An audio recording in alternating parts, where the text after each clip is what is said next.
మత్తయి సువార్త 13వ అధ్యాయము 1 నుండి దయచేసి జాగ్రత్త 9వ వచనం జాగ్రత్తగా చదవండి. అగ యేసు ప్రభువు ఒకసారి ఇంటి నుండి వెళ్ళి కూర్చుండేను.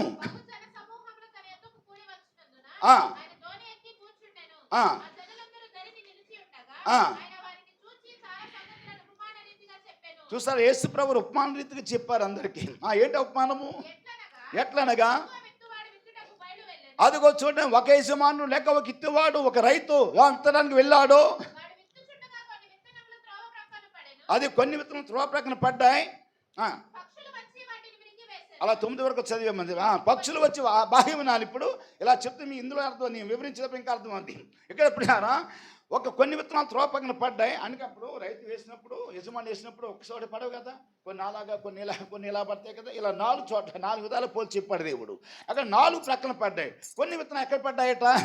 త్రోవ ప్రక్కన పడ్డాయి. బాగా వినాలి, బాబు వినబడుతుంది కదా, బాగా వినండి. కొన్ని విత్తనాలు త్రోవ పక్కన పడ్డాయి. పక్షులు వచ్చి వాటిని మింగి తీసుకెళ్ళిపోయాయి. ఇంకా ఫలింపలేదు, వెళ్ళిపోయింది అది. రైట్. కొన్ని ఏమో పడ్డాయి ఎక్కడ? మన్ను లేని రాతి నేల. కిందంతా రాతి నేల, పైపు అనేది కొంచెం పలచపలచగా ఆ మట్టి ఉంది.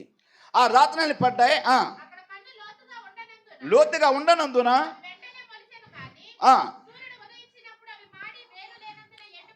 అది కింద వేరు తంటాక మట్టి లేదు గనక, రాతి కఠినంగా ఉంది, గట్టిగా ఉంది గనక వేరు లేని సూర్యరశ్మి రాగానే, ఎండ రాగానే, ఎవరిని కొన్ని కష్టం కలగగానే ఏమైపోయిందంటే అది వాడిపోయి ఎండిపోయి నాశనం అయిపోయింది. అంతే, అది సరిగ్గా 2 అయిపోయిందా?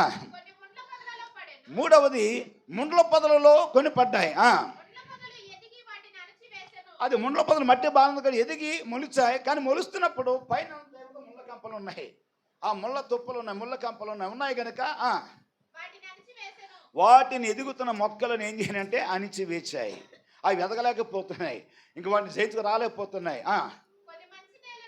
అక్కడ ఈ 3వది ఆ విధంగా కూడా అయిపోయిన తర్వాత అది దాని పని అయిపోయింది, ఎదగట్లేదు, చేయడం అవి కూడా గడిచేపు అలాగా వాటి కూడా అయిపోయింది, అది ఫలించలేదు. సరే, ఈ విషయాలు కూడా, ఈ 3 విషయాలు చూస్తే ఈ 3 చోట్ల పడ్డ ఫలించాలని వచ్చాయి కానీ సరిగ్గా ఫలించలేదు. 4వది కొన్ని మంచి నేలను పడి ఒకటి 100 ఒకటి 60 ఒకటి 30 ఫలించెను.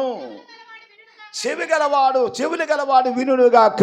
దోస్తం చెప్పండి హల్లెలూయా. అనగా చెవులు గలవాడు వినుగాక అన్నాడు. అంటే అర్థం ఏంటి చెప్పండి. ఇప్పుడు ఎవరు చెప్తున్నారు ఉపమానం? యేసుప్రభువారు. యేసుప్రభువారికి మనుషులకు ఆయన చేసిన వాడు, చెవులను పెట్టినవాడు, చెవులు ఆయన తెలియదా? తెలుసు ఆయనకి. మరి ఏంటి చెవులు గలవాడు వినుగాక అన్నాడు? ఏంటి అక్కడ? త్వరగా చెప్పాలి, ఏంటి అక్కడ? అక్కడే ఉంది, వినువాడు, సరిగ్గా విని వాక్యాన్ని అర్థం చేసుకుని గ్రహించేవాడే సరైన చెవులు ఉన్నవాడు అని అర్థం. అది ఒకవేళ చెవులు ఉన్న బాహ్యంగా పెద్దగా చెవులు మనకు ఏమైనా ఏమి చెవులాగా చేపల చెవులాగా మన పెట్టులు మనకు ఉన్నా, నువ్వు వాక్యం వినకపోతే, ఆ చెవులు వాక్యం ఉపయోగించకపోతే చెవులున్నా వ్యర్థం లేనట్టే. ఆ చెవులు లేనట్టే. అందుకని చెవులు గలవాడు, చెవులు ఉండినవాడు వినుగా కంటే విని గ్రహించేవాడే నిజమైన ఆత్మ చెవి కలిగిన వాడు అన్నాడు. అర్థమైందండి? అందుకు చెప్పాడు. కాబట్టి వాక్యము వినేవాడే ధన్యుడు, వారి చెవి కలిగిన వాడు. దేవస్థానం చెప్పండి. వింటంలోనే కాదు, విన్నదాన్ని నువ్వు విడిచిపెట్టేస్తే అది నీకు ప్రయోజనము కాదు. వాక్యం విని గ్రహించాలి, అనుసరించాలి, నడవాలి. అలా నడిస్తే నువ్వు ధన్యుడు. సరే, ఇక్కడ పిల్లారా బాగా వినండి. ఇక్కడ 4 విషయాలు చెప్పాడు. ఎవరు ఫలించారు ఇక్కడ? ఎవరు ఫలించారంటే మంచి నేల పడ్డ విత్తనము ఫలించింది. వినండి, యజమానుడు అనగా ఆ రైతు, లేకపోతే యజమానుడు జలటాయి. ఎవరంటే యజమానుడు అనగా దేవుడు, ప్రభువైన యేసుక్రీస్తు వారు. దేవుని స్తోత్రం చెప్పండి. పొలము అనగా లోకం, పొలం అంటే లోకం. ఇప్పుడు సంఘము పొలం. ఇప్పుడు సంఘము పొలం. సంఘములో ఎవరున్నారు? సంఘం అంటే ఎవరండి? విశ్వాసులు, మనమే. కాబట్టి సంఘమే పొలం. అంటే సంఘములో విశ్వాస యొక్క హృదయమే పొలం. ఇప్పుడు అర్థమైందండి? విశ్వాస యొక్క హృదయము. మీకు వాక్యం సరిగ్గా సరిపోవాలి. అర్థమవుతుందా లేదా? గ్రహించమని చెప్పండి. అర్థమవుతుందా లేదా? సంఘం అంటే ఏంటి? సంఘం అంటే కిటికీలకి చల్లేసుకుని వెళ్ళిపోవటం కాదు. విశ్వాసులకు వాక్యం, విశ్వాసులు ఒక్కొక్క విశ్వాస హృదయము దేవునికి పొలం. ఆ పొలం నువ్వు ఆ హృదయం ఎలా ఉంచావో, ఎలా ఉంది ఇప్పుడు నువ్వు అర్థం చేసుకోవాలి. మంచి పొలంగా ఉన్న హృదయంలోనే వాక్యం ఫలించింది. అక్కడ ముళ్ళ తుప్పలతో ఉన్న దాంట్లో ఫలించలేదు. రాతిలాగా ఉన్న గట్టినంగా ఉన్న హృదయంలో ఫలించలేదు. త్రోవ పక్కన గట్టిగా ఉన్న అది కూడా త్రోవ పక్కన గట్టిగా ఒక చెట్టు ఇటు ఉన్నట్టుకోండి, అది కూడా చూసి ఏంటి అంటే ఆకాశపక్ష ఎత్తుకుని వెళ్ళిపోయాయి. ఇప్పుడు నోటు మాటతో కాదు, వాక్యంతో చెప్పుకుందాం. దేవ స్తోత్రం చెప్పండి. ఇప్పుడు యేసుప్రభువు వారు ఆ మాట చెప్పిన శిష్యులు అన్నారు, ప్రభువా ఎందుకు ఉపమాన రీతిగా అన్నీ చెప్తున్నారు వారికి అంటే, అప్పుడు అన్నాడు, మీరు ధన్యులు నా యొద్ద ఉన్నారు, కానీ లోకంలో ఉన్నవారు వీరికి ఇది తెలియదు. వీరు మీ వాక్యానుసారి అంటే వాక్యము నేను చెప్పే ఇవన్నీ కూడా ఉపమాన రూపంలో చెప్పకపోతే వారికి అర్థమది కాదు. వారు దేవుని సువార్త అంగీకరించలేరు, లేక దేవుని రాజ్యం రాలేరు. కాబట్టి మీరైతే ధన్యులు నా యొద్ద ఉన్నారు. కాబట్టి మీరు వినగోరి పూర్వకాలం నమ్మించిన భక్తులు, ప్రవక్తులు, నీతిమంతులు కూడా మీరు వినగోరినవి వినాలని వారు చూసారు, వినలేకపోయారు. మీరు ఇప్పుడు చూస్తున్నారే, మీరు చూస్తున్నవి చూడాలని ఎంతో నిరీక్ష ఆశించారు, కానీ వారు చూడలేకపోయారు. అంటే మీరు ధన్యులు అంటే యేసుప్రభుని చూడాలి, యేసు మాటలు వినాలి, యేసుప్రభు వాక్యం వినాలని వారు ఎదురు చూస్తారు, కానీ వారు అందరూ లేకపోయారు అక్కడ. మీరు అందువలన మీకు అర్థమవుతుంది, మీకు చెప్పాం కాబట్టి వారికి ఉపమానం చెప్పాలని చెప్పి అప్పుడు మొదలెట్టారు. 18-19 నుంచి చదవండి. ఇప్పుడు 18-19 వచనాల నుంచి అందులోనే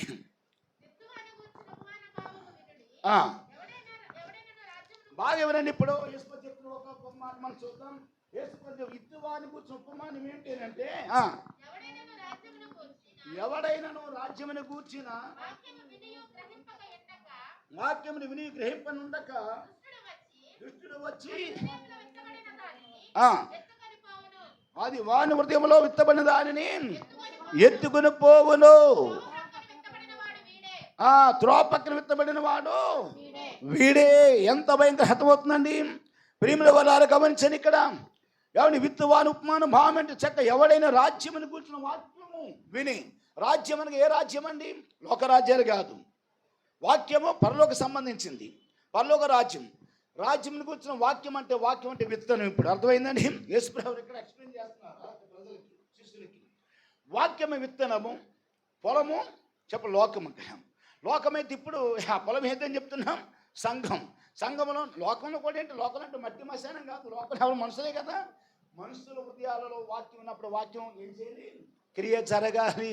క్రియ జరగకపోతే మనుషులు ఫలించలేరు. అందువలన మనిషి హృదయాలు ఇప్పుడు హృదయం అంటే పొలం అంటే హృదయం, ఓకేనా? విత్తనం అంటే వాక్యం. జల్లేవాడు ఎవరంటే ప్రభువైన యేసుక్రీస్తు వారు. ఇప్పుడు పిల్లారా, ప్రభువైన యేసుక్రీస్తు వారు సాక్షాత్తు ఆత్మరూపం ఇక్కడ ఉన్నాడు. నమ్మిన వారు స్తోత్రం చెప్పండి. హల్లెలూయా. ఆయన వెదజల్లుతున్నాడు. ఆయన వెదజల్లుతున్నాడు. ఎలా? ఎవరి ద్వారా వెదజల్లుతున్నాడు? దేవుని తన దాస్యంగా నిలబెట్టి దాస్యం ద్వారా దేవుడు మాట్లాడుతూ వాక్యాన్ని ఏం చేస్తున్నాడు? వెదజల్లుతూ ఉన్నాడు. ఈ వాక్యం విన్నప్పుడు నువ్వు సరిగ్గా నీ హృదయంలో మంచి నేలగా చేయకపోతే, మంచి నేలగా వినకపోతే, అది ముళ్ళు తప్పులు ఉన్నట్టుగా పడితే, అది త్రోపక్కడ ఉన్నట్టుగా పడితే, అది ఒకవేళ అది ఏమండి ముళ్ళ తప్పుల్లో లేక రాత్రి నేల పడ్డాట్టుగా పడితే అది ఏమైపోతుందో తెలుసా? నిష్ప్రయోజనం అయిపోతుంది. చాలామంది వస్తున్నారు, చాలామంది కూర్చుంటున్నారు, చాలా వింటున్నారు, విన్నట్టుగా ఉన్నారు. అమ్మ వింటే నీ హృదయం ఎలా పనిచేస్తుంది? ఇక్కడ చెప్పింది చూడండి, ఇక్కడ వివరిస్తున్నాడు. త్రోవ ప్రక్కన పడ్డవాడు వీడే అన్నాడు. ఎవరండి? రాజ్యమును కూర్చున్న వాక్యం వింటారు, విన్న దానిని గ్రహించక, విన్నదాన్ని గ్రహించకపోతే ఏమైపోతాడట? ఎవని దుష్టుడు వచ్చి వెతికెళ్ళిపోతాడు. వాక్యం గ్రహించాలి. ఈ వాక్యం చూడండి, మరొక వచనం చదవండి. 1 యోహాను పత్రిక 2వ అధ్యాయము 5-6 వచనం చదవండి. 1 యోహాను 2:5-6 వచనాలు. అదిగో చూడండి, వాక్యము పిల్లారా విన్నవారు ఏం గ్రహించాలి. వాక్యము ఎవడు గైకొనను? అమ్మ గైకొనాలంటే ఏం చేయాలి? ముందు వినాలి. విన్నదాన్ని వింటే సరిపోదు, విన్నదాన్ని ఏం చేయాలి? అది గైకొనడం అంటే ముందు గ్రహించాలి. అది ఈ గైకొనటను వినడానికి మధ్యలో ఉంటుంది. ఏం చెప్పండి? అది అదే ఏం చెప్పండి? గ్రహించాలి, అర్థం చేసుకోవాలి. వాక్యం ఉంటే నాకు అర్థం కాలేదంటే విమర్శిస్తావు. ఇంకా అంటే అర్థం కాలేదని అంటే ఏ మాట అయినా అర్థం కాలేదు వింటే సరిగ్గింటే అర్థమవుతుందో చెప్పండి. సరిగ్గా స్టడీలో అయినా సరే, ఏ లెక్చరర్ చెప్పినా సరే అవి సరిగ్గా వింటే ఒక్క చూడండి, ఒక్కసారి వింటారు, ఎగ్జామ్స్ కరెక్ట్గా రాసి పడేస్తారు. అంతే 10 సార్లు 20 సార్లు విన్నట్టుకుంటాడు. వాళ్ళకి ఎక్కడ హెల్పించుకోవాలి కదా. ఎక్కకపోతే మరి పిల్లలకి ఏం చేస్తారు? చదువు అయినా స్టడీ అయినా సంఘం అయినా ఎక్కడైనా ఉంటే నీవు వినికిడి సరిగ్గా వింటే, ముందు వాక్యం వినేటప్పుడు సరిగ్గా వినాలి. ఆ సరిగ్గా వింటే గ్రహించే మనసులోకి వచ్చేస్తుంది. నిలించాలి. గ్రహించే మనసు, అర్థం చేసుకునే మనసు ఎప్పుడైతే వచ్చిందో అప్పుడు ఏం చేస్తాడు? వాక్యం గైకొంటారు. దేవుని స్తోత్రం చెప్పాలి. వాక్యం గైకొనే వారు దేవునికి ఇష్టం. అక్కడ చెప్పాడు చూడ 5-6 చదువు. ఇప్పుడు ఆయన వాక్యం ఎవడు గైకొనునో దేవునికి స్తోత్రం కలుగును గాక. వాక్యం ఎవరు అనుసరిస్తారో, వాక్యం అనుసరి ఎవరు నడుస్తారో, వాక్యానుసారంగా ఎవరైతే జీవిస్తారో వాక్యం నడిచేవారు వారు పరిపూర్ణులగుదురు. అంటే బహుగా ఫలిస్తారు. స్తోత్రం చెప్పండి. బహుగా ఫలించడం అంటే పరిపూర్ణులు అవటమే. దేవుని స్తోత్రించాలి. వారు పరిపూర్ణంగా దేవుని పిల్లారా ఉందా? పరిపూర్ణమైన భక్తి ఉందా? పరిపూర్ణంగా వస్తున్నావా? పరిపూర్ణంగా ఉంటున్నావా? అక్కడ ఆజ్ఞ గైకున్నవాడు ఎవరు ఏమన్నారు? చక్కని మాట. వాక్యముని గైకున్నవాడు ఏం చేస్తాడు అక్కడ? అది ప్రేమ నిజముగా వాక్యం గైకొనటం అంటే దేవుడు వాక్యము ఎవరిని ఎన్నో చెప్పాడు. 10 ఆజ్ఞలు ఒక ఆజ్ఞ జ్ఞాపం చేస్తాను. 6 దినం కష్టపడి 7వ దినాన్ని మీ పని విడిచిపెట్టిన వద్దకు రండి అన్నాడు. చెప్పండి రండి. మరి ఇప్పుడు అన్నీ పక్కన మీకు అన్నీ తెలుసు, నేను గుర్తు చేస్తున్నాను. ఇప్పుడు ప్రతి ఆదివారం రెగ్యులర్గా వచ్చి నేను ఆరాధిస్తున్న వారు ఎంతమంది ఉన్నారు ఇక్కడ? దయచేసి వాక్యం వస్తుంది, మీ తేలిగ్గా ఆ సమయం తీసుకోకండి. దేని పిల్ల నీ జీవితం ఏం చేస్తున్నావు? నువ్వు ఫలిస్తున్నావా? నిజంగా నువ్వు ఫలింపొందా? నీకు ఇవాళ పని 2000 పని ఎగిరెళ్ళిపోతావు అంతే. ఎంత కానుక పాడేస్తావు, ఆ తర్వాత వెళ్తావు. ఇది గొప్ప నీకు? అది ఫలింప నీకు? That is wrong. ఫలింప కాదు. ఈరోజు ఏనంటే ఒరే సోదరు రాలేదు, భార్య అంటే ఒక భార్య సిస్టర్ రాలేదండి అంటే ఈవేళ ఆయన బాగోలేదని చెప్పి, ఈవేళ ఈయనకి ఇలా ఉంది, ఈయనకి ఇలా ఉందని చెప్పి, ఇది గొప్ప? ఎండిపోతున్న జాగ్రత్త. నీకు అవసరమైనప్పుడు కూర్చున్నావనంటే వాక్యాన్ని నువ్వు గై కొనటం లేదు. మళ్ళీ ఇంటికి వెళ్ళి చదువుకున్న వాక్యం గై కొనటం లేదని వింటున్నావు. కానీ ఎక్కడ త్రోపక్కన పడిపోయింది ఇద్దను. అతను తోప ఎన్నిసార్లు నువ్వు ఏం చెప్పని కౌరులు చెప్తున్నా. పక్కనే ఉంటారు, మరలా పక్కనే అన్ని వేస్తాలు వేస్తుంటావు. టీవీ దగ్గర కూర్చుంటావు, ఇద్దరు పలిగిస్తుంటావు, ఎవరితో వాళ్ళతో గడిపేస్తుంటావు, అవసరమైతే అక్కడెక్కడ వెళ్ళి వచ్చేస్తుంటావు. కానీ ఆ రోజు మందిరానికి రావడానికి నీకేంటి? భద్రం సోమర్తనం. దుష్టుడు పనిచేస్తాడు నీలో. పలిపించిన ఎండిపోతున్నావు, అంతకు ఆత్మ ఎండిపోతున్నాయి. తెలిసే విన్నట్టుగా ఉంటున్నారు. ఏంటి ప్రజల మీద నీకు? ఫలించేవారు ఫలిస్తూనే ఉన్నారు, ఎండిపోతున్నావు. కనుక ప్రారా వాక్యం గై కొనన్న వారు అర్థం చేసుకుని, నాకు అర్థం కాలేదంటే అర్థం ఎందుకు కాదు? దేవుడు అన్నాడు యాకోబు పత్రిక 1:5 చూస్తే, మీలో ఎవరికైనా జ్ఞానము కొదువైన యెడల నన్ను అడగండి, నేను మీకు అది ఇస్తాను, అనుగ్రహిస్తాను. అయితే అడిగేవాడు సందేహింపక, అంటే విశ్వాసపడతాడు. ఈ ప్రార్థన చేస్తాను, అడిగాను, ఇస్తాడో లేదో, వస్తాడో లేదో, నా పని ఇవి చేస్తున్నా కానీ విశ్వాసం లేదు, సరే వినికిడి లేదు. దేవుడు చెప్పే మాట వినవు, స్వరమే వినవు, వాక్యం వినవు, దావీదు చెప్పింది వినవు. నీకైతే సింగపూర్ ఎందుకు పనికిరాని తయారైపోతుంది. ఇదంతా ఏదో పైకి నటన రూపంలో జరుగుతుందే తప్ప ఆత్మ సంబంధం జరిగేది ఏ కొద్దిగా అంతే. కాబట్టి ఈరోజు దేవుని పిల్లారు మీరు ఎలా ఉన్న ఆలోచన వాక్యం వస్తుంది, ఎవరు ఉద్దేశించి కాదు. కానీ దేవుడు వాక్యం ఒకవేళ వాక్యానికి సరిగ్గా ఉంటే, అలాగే ఉంటే, దేవా నాతో నిజమే, నా జీవితం అలాగే ఏడిసింది ఇంతవరకు, నన్ను క్షమించు దేవా అని నువ్వు దేవునికి ఏడ్చి సరి చేసుకొని నేను లోబడితే ఈరోజే ధన్యురాలు అవుతావు.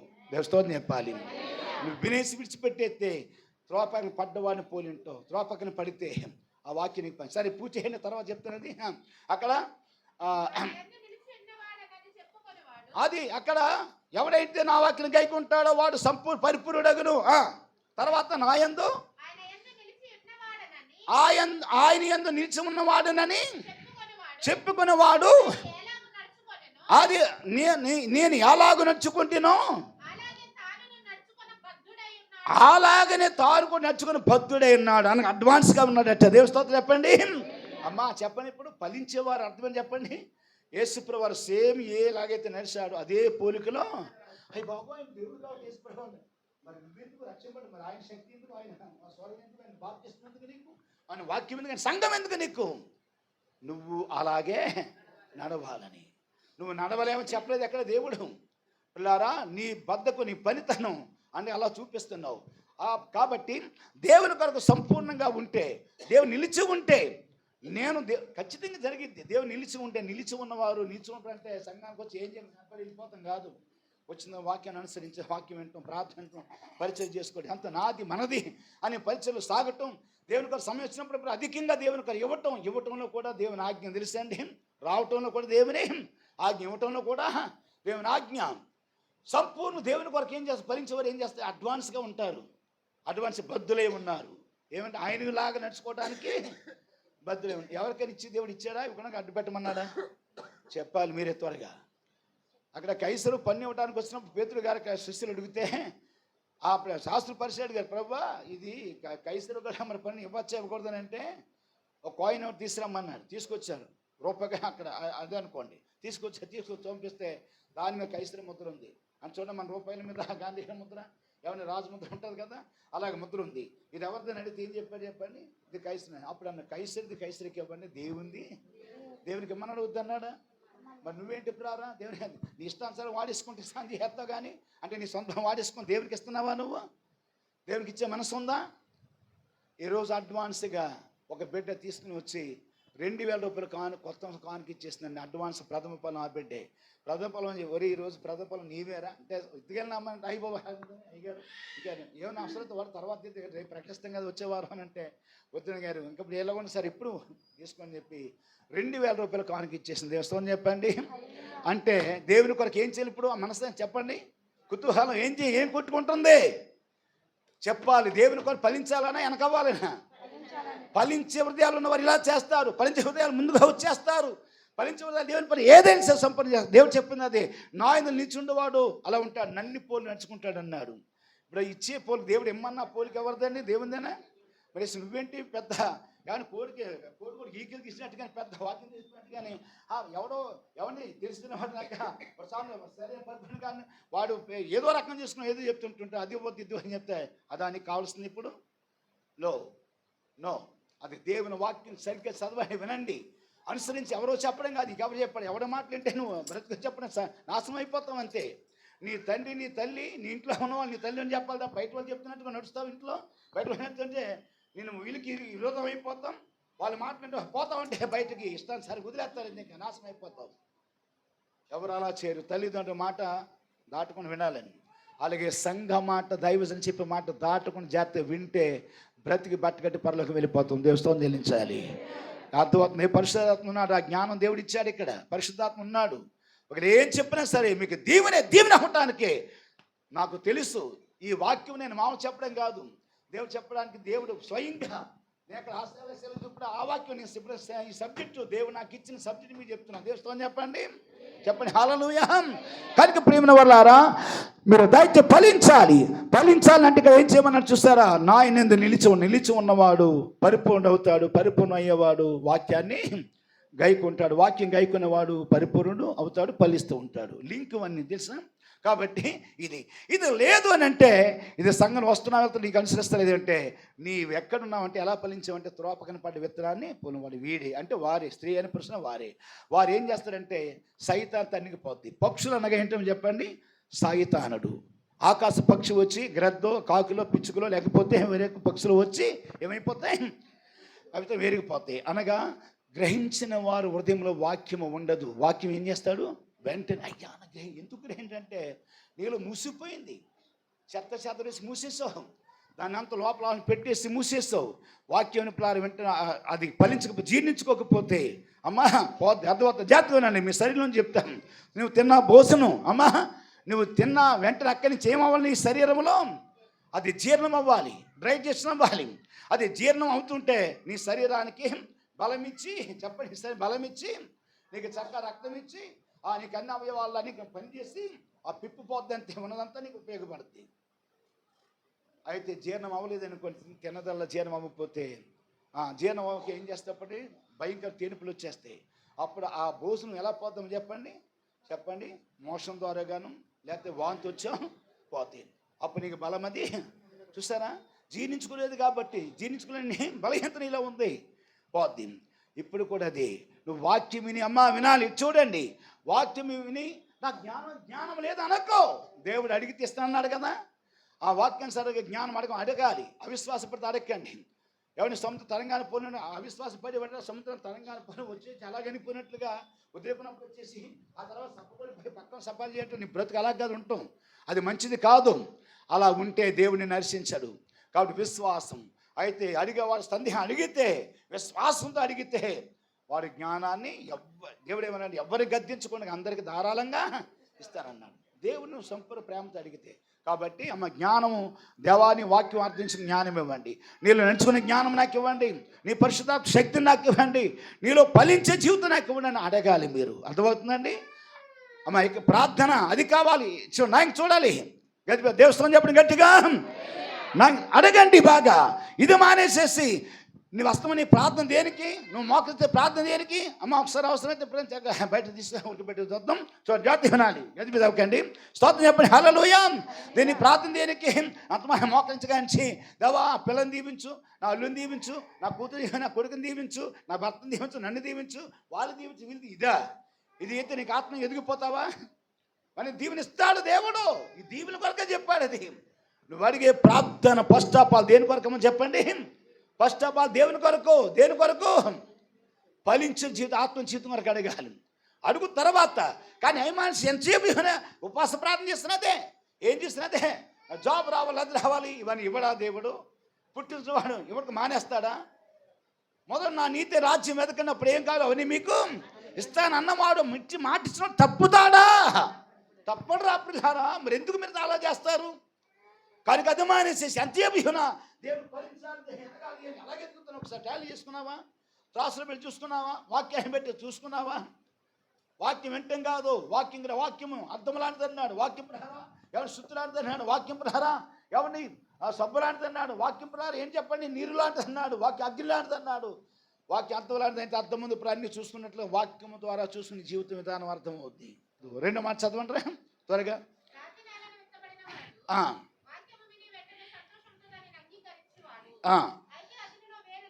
వేరు లేనందున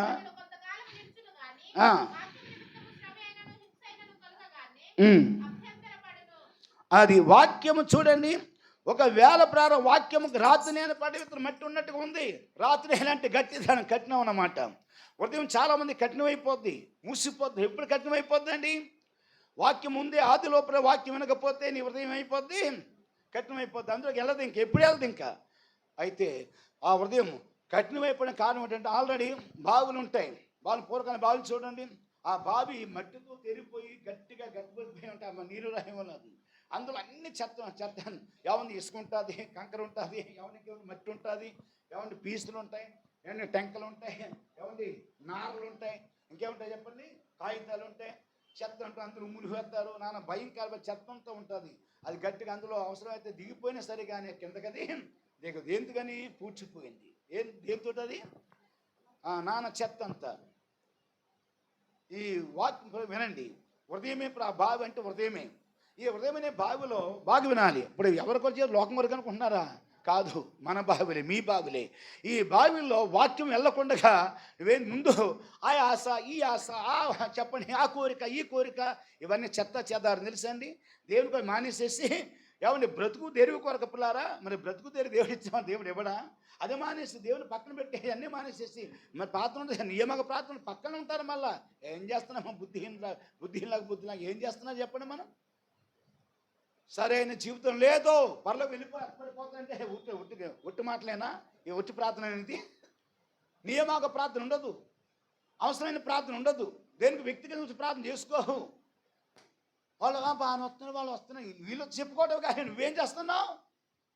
కాబట్టి ఈ స్థితి నీకు లేదు. ఎండిపోతున్నావు, మూర్చిపోయింది, కఠినమైపోయింది. కఠినమైపోయిన వాక్యం విన్నప్పుడు వాక్యం కనుక వెళితే ఆ వాక్యం క్రియ జరగటానికి గట్టి అయిపోయింది. మొక్క ఒకవేళ ఆ చెత్త ఈ చెత్త ఎక్కడ మట్టి ములిసినా అది సూర్యరశ్మి రాగానే ఏమైపోతుందంటే ఏరు లోపతంటే వీలు లేదు. చెత్త అడ్డు వచ్చింది, రాళ్ళు వచ్చింది, అక్కడ కఠినంగా ఉంది, గట్టి నేల. ఇంకా అడ్డు వచ్చింది కాబట్టి ఎదగదు, సూర్యరశ్మి అది పోతుంది. దీని అర్థం ఏంటంటే వాక్యం చాలామంది రక్షణ పడి మారుమృష్ణ సంఘంలోకి వస్తారు. అబ్బో ఎంత బాగుంది అయ్యగారు, ఎంత బాగా చెప్తున్నారు, అయ్య బాబు సంఘం చాలామంది పొగిడేస్తారు, ఎంత బాగుంది, నిన్ను పొగిడేస్తారు, పక్కన పొగిడేస్తారు, అయ్యని పొగిడేస్తారు, వాక్యం ఎంత బాగుంది పొగిడి అంత సాగేస్తారు. ఒక నెల 2 సంవత్సరాలు సాగేస్తారు. సాగిన తర్వాత వాక్యము నిమిత్తము శ్రమైనను హింస అయినను ఏదైనా వస్తే అప్పుడు వెంటనే అంతే ఏమైపోతుంది చెప్పండి, అభ్యంతరపడి అంటే ఆటంకాలు పెట్టుకుని వాళ్ళు మీ సాకులు చెప్తే అక్కడి నుంచి ఇంతవరకు పొగిడిన నీవు, పొగిన దాను, పొగిన వాడు ఏం చేస్తాడు చెప్పండి, సాకులు చెప్తాడు. నన్ను ఇలాగంది అలాగంది ఇలా ఏ కారణం వెళ్తే అయ్యగారు చెప్పారు ఇలా చెప్పి ఏదో వంక పెట్టుకుని ఆగిపోతారు. కానీ తప్పంతా నీదే, వాక్యం తప్పు కాదు, దైవజనం తప్పు కాదు, ఎవరిదో తప్పు కాదు, పక్కనే నీ తప్పే. నువ్వేం చేస్తావు, కఠినం అయిపోయింది, నీకు వాక్యం పని లేదు కాబట్టి ఇంకా ఆటంకం ఆగిపోతావు. ఏనంటే మళ్ళీ అక్కడికి వెళ్తావు, ఎక్కడికి బ్రతుకంతే ఇక్కడ, ఇంకెక్కడికి వెళ్ళినా బ్రతుకు అక్కడ బాగుందో అక్కడ బాగుండదు, అలా చేసుకుంటా ఉంటే జాగ్రత్త ప్రియారా. అలాగనే ఉంటే ఆ భావి నీ హృదయమే, నీ హృదయంలో ప్రియారా వాక్యం కఠినం అయిపోతే, అమ్మ నీ హృదయం కఠినం అవ్వకూడదు, కఠినం అయితే కఠినస్తులు దేవునికి ఇష్టలు కాదు. జాలి కనుక దయ ఉండాలంటాడు. నీ హృదయంలో జాలి కనుక దయ అంటే మెత్తన హృదయం ఉండాలి. అందుకే హేసుగలు చదవద్దు, హేసుగలు అంటాడు నీ రాతి గుండె తీసివేసి మాంసపు గుండెను పెడుతున్నాడు. కాబట్టి రాతి గుళ్ళు దేవునికి ఇష్టం కాదు, రాతి గుళ్ళు పోవాలి. రాత్రులు పోవాలంటే వాక్యం సరిగ్గా వినాలి, వాక్యాన్ని తీసుకుని మట్టి నేలుగా నీ హృదయం దున్ని పెట్టాలి. ఒకవేళ చెత్త కఠినం అయిపోతే ఈరోజు వాక్యం ద్వారా ఏం చేయాలి చెప్పండి, తీసి పాడవేయాలి. స్తోత్రం చెప్పండి. ఇప్పుడు తీసి పాడవేస్తే వాక్యం వెళ్ళే వాక్యం క్రియ జరిగింది. కాబట్టి అలాగ ఉండని వాడి పిల్లల కఠినం అయిపోతే ఫలించకపోతే ఏమైపోతాడంటే ఎవరిని అది కూడా అంటే ఆగిపోతాడు. కొన్నాళ్ళు పూర్తిగా సాగరు. యేసు కావాలని యవనస్తులు వచ్చారు ప్రభు దగ్గరికి, ప్రభువా నేను నిత్య జీవనకు వారసంలో ఏం చేయాలని అడిగితే వాక్యం తెలుస్తుంది. ఏమన్నా ఏం చెప్పని ఎన్నోసార్లు చెప్పుకున్నాం కదా. ఏమన్నాడు అక్కడ అంటే అంశాన్ని బట్టి చెప్తున్నాను. ఏమన్నాడు అక్కడ, అయితే నీవు నీ తల్లిదండ్రులను సన్మానించమని, నువ్వు అబద్ధం ఆడవద్దు, నీవు చెప్పండి వ్యభిచారం చేయవద్దు, దొంగతనం చేయవద్దు, మరి ఏంటి దేవునికి ఇచ్చే దేవుని ఇవ్వటం మానవద్దు, ఇలా చేస్తే పరకు వచ్చేస్తావు అన్నాడు. అప్పుడు ఏమనంటే అయితే ఇప్పుడు అన్నీ నాకు చేతనంగా ఉన్నాయి. అయితే ఇంకా ఇప్పుడు వారం అయితే అతను ధనాపేక్షపరుడు వస్తుంది ఇప్పుడు, కానీ సమయం నాకు లేదు కాబట్టి ఆ ధనాపేక్షపరుడు ఆ ధనాపేక్షతో ఉండటం వల్ల నీకు ఉన్నదంతా అమ్మేసి నా పేరట దేవుని పేరట బీదలు పంచిపెట్టి నన్ను వెంబడించాయి. ఇక్కడ 100 రెట్లు కలిగితే అక్కడ పరలోకం నుంచి జీవం, ఇక్కడ అర్థం చేసుకోక ఇక్కడ 100 రెట్లు ఫలం కలిగిద్ది అన్నాడు. ఆ 100 రెట్ల ఫలం అంటే తొందర ఎక్కువ కోరుకున్నానంటే మనకి తొందర ఎక్కువ. అంటే ఇప్పుడే ఈవేళ వచ్చేయాలి, ఇప్పుడు ఈవేళ పెళ్ళి అయిపోయి, ఈవేళ పిల్ల పుట్టాయి, ఇవాళ ఎదిగిపోవాలి, ఈవేళ జాబ్ చేయని తెచ్చేయాలి. ఎందుకురండి తొందర, ఎందుకు చెప్పండి తొందరపాటు. దేవుడి చివరికి ఆగవా నువ్వు, ఇలాంటి తొందరతో చేస్తుంటారు, మంచిది కాదని. కానీ తొందర పడవద్దు, దేవుడి చిత్తం కనిపెట్టాలి. ఆ విధంగా ఇప్పుడు అక్కడ మనం చూస్తే కఠినం అయిపోయినందుకు ఏమైపోయాడంటే అక్కడ ఎండిపోయి ఇంకంత పోయాడంతే.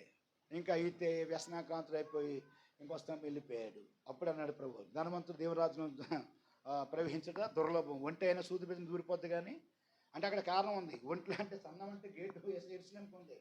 ఆ గేట్లు అంట సరికి పెద్ద వాహన, అదైనా అవసరం అయితే కుదించుకుని వెళ్ళిపోద్ది. కానీ అది సూది బిజ్జు అంటే సూది బిజ్జలాగా ఉన్న గేట్ అంటే అయినా అక్కడ వెళ్ళిపోద్ది. కానీ ధనవంతులు మా దేవరాజ్యం అంటే చాలా కష్టం అన్నాడు. దేవుని పిల్లారా జాగ్రత్త వినాలి.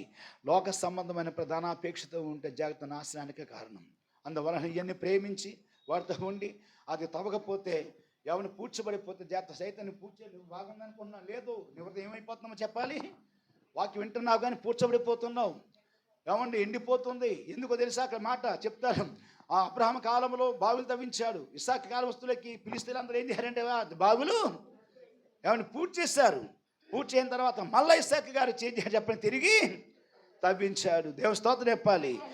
తిరిగి తవ్వించినప్పుడు గొడవాడినా సరే మానలేదు. మొత్తం సరే అది లాగేసుకుంటే ఇది లాగేసుకుంటే మొత్తం ఎలాగైతే జయించి అక్కడ మరొక బావుని తవ్వించి దానికి మంచి పేరు పెట్టి దాంతో మంచి పంటలు పండిస్తూ పొలం దేవుని ఫలించారు. దేవస్థానం చెప్పాలి. ఈరోజు నువ్వు ఎలా ఉంది? ఇప్పుడు నీ హృదయం ఫలిస్తున్నావా? తవ్వావా? కఠిన హృదయం పూడ్చబడిపోయింది కఠినతో. ఏది? అసరదాలు, అసంతోషాలు, లోక ఫంక్షన్లు. ఈరోజు ఫంక్షన్ ఉందనుకోండి ఎగిరి కనపడరు. జాగ్రత్త పడి ఫంక్షన్ నేను ప్రేమిస్తాను, కానీ ఎప్పుడో తెలుసా, నా దేవుని తర్వాత. నీ ఫంక్షన్ ఉంటే ఎగిరిపోతావు, అది నీకు నష్టం, అది నీకు లాభమా? అది ఎంత నష్టపోతున్నావు. కాబట్టి దేవుని పని ఆజ్ఞ పాటించడం అంటే అనుసరించడం కైకొంటువంటి ఇది మానేసి ఎప్పుడైతే తెలిసిన కాదో ఎండిపోయి చాలా విషయాలు కఠినం అయిపోయావు. చాలా అర్థం కావట్లేదు. అది ఎందుకు అర్థం కావట్లేదు? వాక్యం నీలో నిలబడటం లేదు కాబట్టి. తెలుసు అంటావు, ఏం తెలుసు బొంద? ఏమీ తెలియలేదు కాబట్టి. నేను వాక్యం మాట్లాడుతూ సైతాసికుడు పారిపోవాలని మనలో ఉన్న ఈ చెత్త పారిపోవాలని తప్ప మిమ్మల్ని ప్రేమించి మాట్లాడుతున్నాను తెలుసండి. అది మిమ్మల్ని ఏమంటాం కాదు, అలా భావించకండి. దేవస్థానం చెప్పాలి హల్లెలూయా, చెప్పాలి హల్లెలూయా. కాబట్టి వాక్యము వినకపోతే, వాక్యము రాత్రి పెట్ట ఉంటే నువ్వు దాని పొలనే ఆలోచించండి. ఒకవేళ మరొక భాగంలో ఉంటే నీవు నెలుతున్నట్టుగా ఉన్నాము, కఠిన వైపు చూడండి, ఫలిస్తే హేర్లు తనటం లేదేమో. భక్తిలో వేర్లు తన్నాలి ప్రియారా, అర్థమవుతుందా? వేర్లు రావాలి, రూట్స్ వెళ్ళాలి లోపలికి. బలంగా తన్నిని చెట్టు పడిపోద్ది, తుఫాను వచ్చిన పైన ఉందనుకోండి, అది ఏమైపోద్ది? పడిపోద్ది. నువ్వు సంఘములో బలమైన బిడ్డగా ఎదగాలి, ఫలించాలంటే దేవుని వాక్యముతో లోపలికి వేరు తన్నాలి. స్తోత్రం ఎప్పుడు ఇష్టమైతే